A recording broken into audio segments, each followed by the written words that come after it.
आप मेरी अम्मी को कभी अकेला नहीं छोड़ेंगे, चाहे कितना ही प्रेशर क्यों ना हो। बहुत कुछ फेस करना होगा।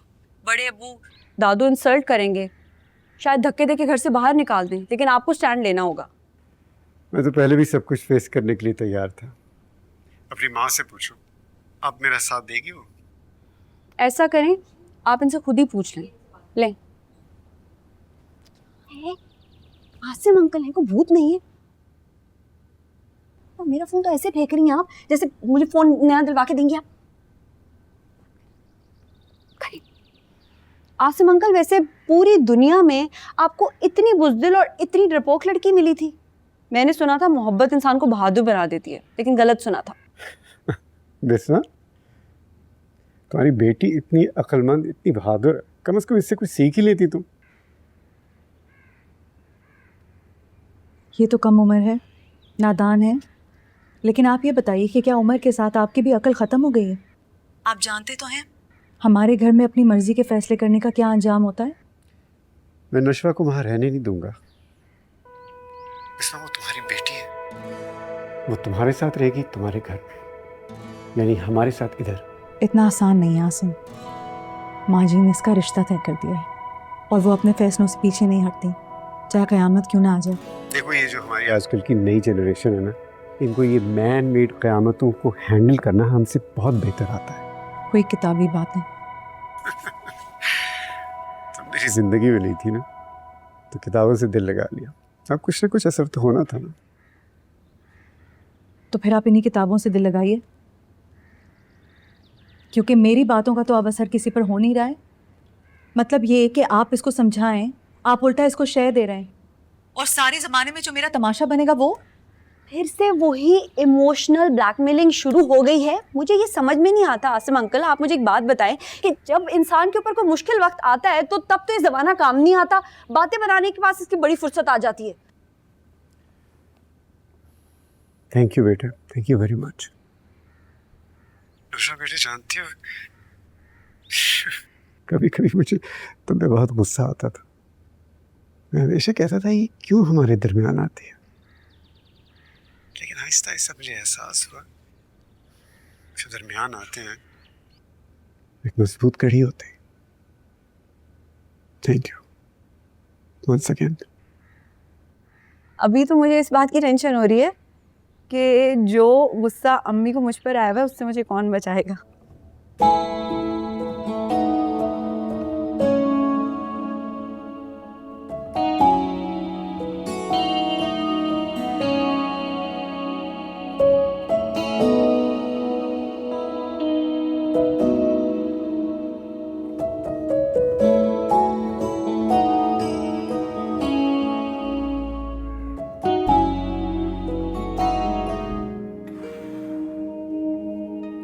वहाँ का तो मौसम बहुत ख़राब है।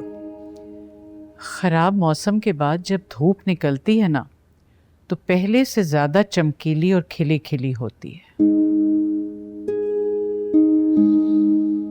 तो फिर ठीक है, मौसम ठीक होने का इंतज़ार करते हैं।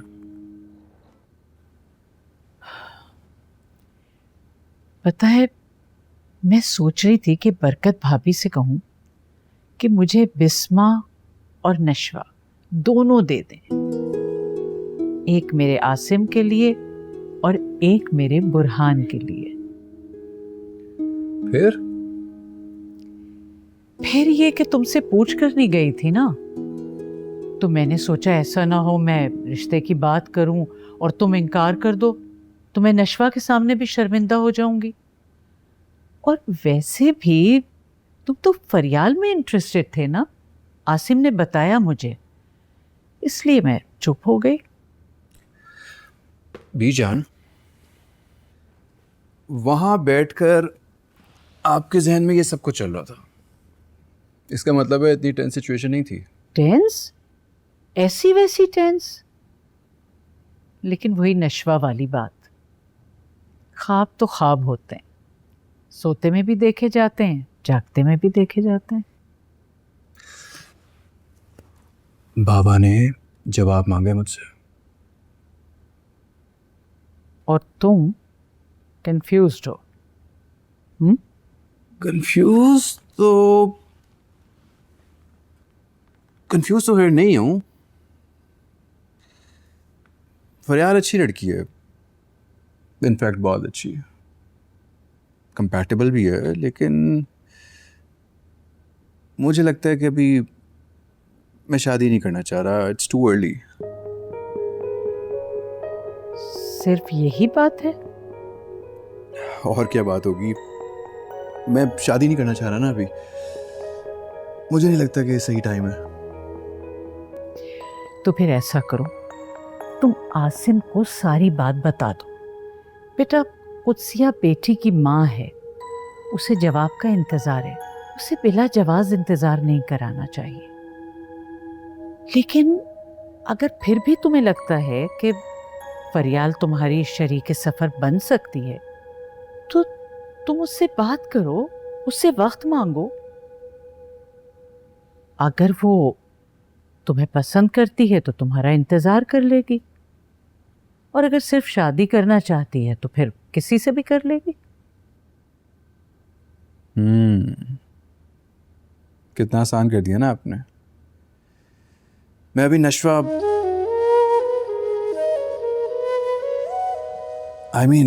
फरियाल से बात करता हूँ। वैसे आपको आइडिया है वापस कब तक आ रही है? लो, दोस्त तुम्हारी है, पूछ मुझसे रहे हो। मेरा ख्याल है 2-1 दिन में आ जाएगी, किसी सहेली के वलीमे पे गई हुई है।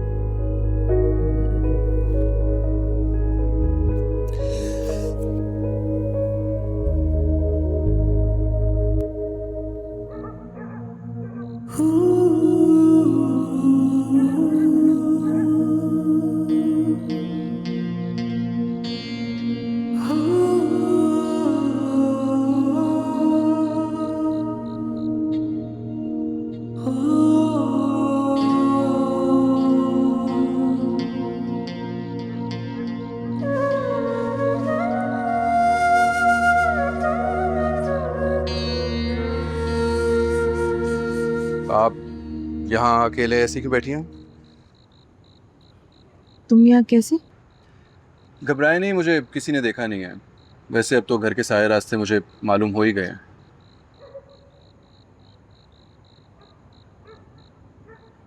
तुम्हें यहाँ नहीं आना चाहिए था।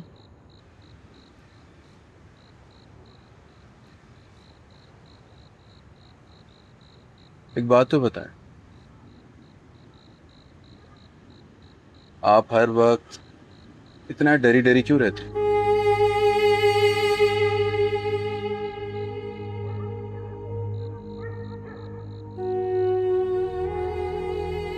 ये डर मेरी फितरत में नहीं था। वक्त के साथ साथ आदत सी बन गई। जब इंसान अकेला रह जाता है ना,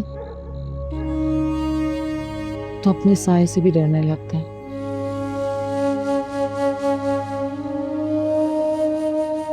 एक वक्त ऐसा भी आया कि जब मैं उठ कर अपने कमरे का दरवाजा बंद किया करती थी। फिर नशवा बड़ी हो गई और वो मेरा हाथ पकड़ के सोने लगी।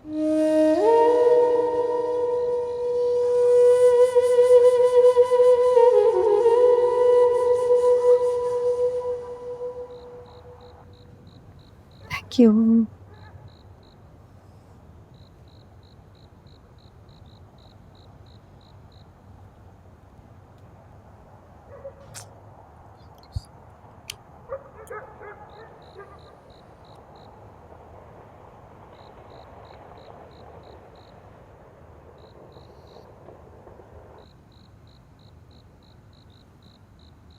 Thank you. You welcome. वैसे तुम क्या चीज़ हो यार, तुम्हें पापा या दादू से डर नहीं लगता? तुम्हें लगता है? हाँ, कभी कभी तो लगता है यार। तुमने पापा की टोन नहीं देखी? शुक्र करो नशवा, शुक्र करो उस वक्त पापा के हाथ में गन नहीं थी। अगर होती ना, तुम्हें तो वो शूट कर देता है। तुम दे देते ना उन्हें। ऐसी चीजें तुम पॉकेट में लेके घूमते हो। गलती हो गई, नेक्स्ट टाइम तुम्हें बचाने नहीं आऊँगा, याद रखना बेटे। बेटे, बॉल अभी मेरे कोर्ट में है। अम्मी की जब शादी होगी ना, इनकार मैं तभी करूँगी।